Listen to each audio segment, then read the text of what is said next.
अस्सलाम वालेकुम students, welcome to chemistry explorer. आज से जो हम स्टार्ट कर रहे हैं वो एक नया चैप्टर है जिसका नाम है स्टीरियो केमिस्ट्री। तो हम इसकी कंप्लीट स्टडी करेंगे इस चैप्टर की। तो ये एक कंप्लीट सीरीज़ होने जा रही है। तो आज की जो हमारी वीडियो है वो एक इंट्रोडक्टरी वीडियो है जिसमें हम ये देखेंगे कि स्टीरियो केमिस्ट्री क्या है, स्टीरियो आइसोमर क्या है, इनकी कितनी टाइप्स होती हैं और ये क्या चीज़ होती हैं। तो फर्स्ट ऑफ ऑल हम देख लेते हैं कि स्टीरियो केमिस्ट्री क्या है। Branch of chemistry which deals with the study of different special arrangement of atom in a molecule. कि हमारे पास एक मॉलिक्यूल है, मॉलिक्यूल के अंदर एटम है, तो एटम की जो पोजीशन है वो स्पेस में क्या है, डिफरेंट है। तो इस चीज़ की हम स्टडी करते हैं स्टीरियो केमिस्ट्री में। किस चीज़ की स्टडी करते हैं कि मॉलिक्यूल के अंदर जो एटम होते हैं उनकी स्पेस में पोजीशन क्या है, अरेंजमेंट क्या है, डिफरेंट है। तो स्टीरियो केमिस्ट्री में हम ये कह सकते हैं कि हम स्टीरियो आइसोमर की स्टडी करते हैं। अब स्टीरियो आइसोमर क्या है, वो जिनका मॉलिक्यूलर फार्मूला सेम होता है, स्ट्रक्चरल फार्मूला भी सेम होता है। तो डिफरेंट क्या होता है, डिफरेंट उनके अंदर किसी भी एटम की जो ग्रुप की जो अरेंजमेंट होती है स्पेस में वो डिफरेंट होती है। जो पहले हम आइसोमर पढ़ते थे उनका मॉलिक्यूलर फार्मूला सेम होता था बट स्ट्रक्चरल फार्मूला डिफरेंट होता था। बट स्टीरियो आइसोमर ऐसे आइसोमर हैं जिनका मॉलिक्यूलर और स्ट्रक्चरल फार्मूला तो सेम होता है बट जो एटम या ग्रुप की जो स्पेस में पोजीशन होती है वो डिफरेंट होती है। तो इसको एक हम एग्जांपल से समझने की कोशिश करते हैं। हमारे पास एक एग्जांपल है, लेट्स सपोज इसका जो मॉलिक्यूलर फार्मूला है वो है ABCD। तो इसका जो स्ट्रक्चरल फार्मूला है यहाँ पे AB है, तो यहाँ पे C एक जो है ये अबव है दिस स्पेस है और एक क्या है, बिलो है। और यहाँ पे हम देखें तो क्या है, हमारे पास ये दोनों क्या है, बोथ अबव हैं, अपवर्ड हैं, अबव द स्पेस हैं, या आप कह सकते हैं कि अबव द प्लेन है। तो यहाँ पे हम देख सकते हैं कि D और C की जो पोजीशन है इन दोनों कंपाउंड में वो डिफरेंट है, बाकी इनका मॉलिक्यूलर और स्ट्रक्चरल फार्मूला सेम ही है। तो इन दो को हम कहेंगे कि ये स्टीरियो आइसोमर हैं जिनके एटम की या ग्रुप की पोजीशन स्पेस में डिफरेंट है बट इनका मॉलिक्यूलर और स्ट्रक्चरल फार्मूला क्या है, सेम है। तो अब हमारे पास स्टीरियो आइसोमर की भी आगे टाइप्स हैं। हमारे पास आ जाते हैं कन्फिगरेशनल आइसोमर एंड कन्फॉर्मेशनल आइसोमर। जो हमारे पास हैं कन्फिगरेशनल आइसोमर हैं वो क्या होते हैं, सेपरेबल होते हैं, इनको हम सेपरेट कर सकते हैं, आइडेंटिफाई कर सकते हैं। बट जो हमारे पास हैं कन्फॉर्मेशनल आइसोमर, इनको हम सेपरेबल नहीं कर सकते, आइडेंटिफाई नहीं कर सकते।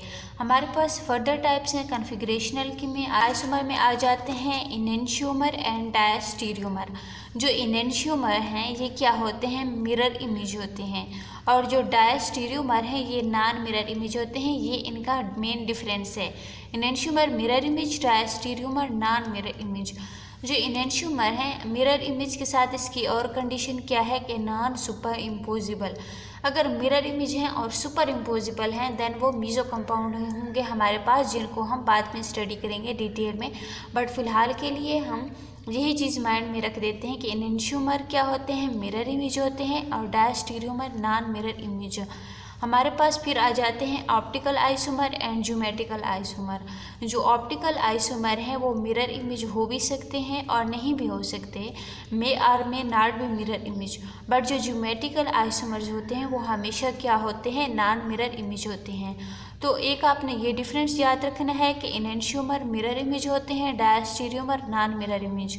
जो हमारे पास हैं ऑप्टिकल आइसोमर ये मे आर मे नॉट भी mirror image, but geometrical isomers are always non mirror image. अब हम इनेंशियोमर एंड डायस्टीरियोमर की एग्जांपल देख लेते हैं। हमारे पास ये एक कंपाउंड है, तो इसका ये हमारे पास मिरर इमेज है, ये वाला, ठीक है। तो हम देखते हैं कि ये क्या है, non super imposable mirror image. ये जो है इस कंपाउंड का मिरर इमेज है, क्योंकि अगर हम इस कंपाउंड के सामने, मॉलिक्यूल के सामने मिरर हम रखेंगे तो उसका जो इमेज आएगा वो ये वाला आएगा।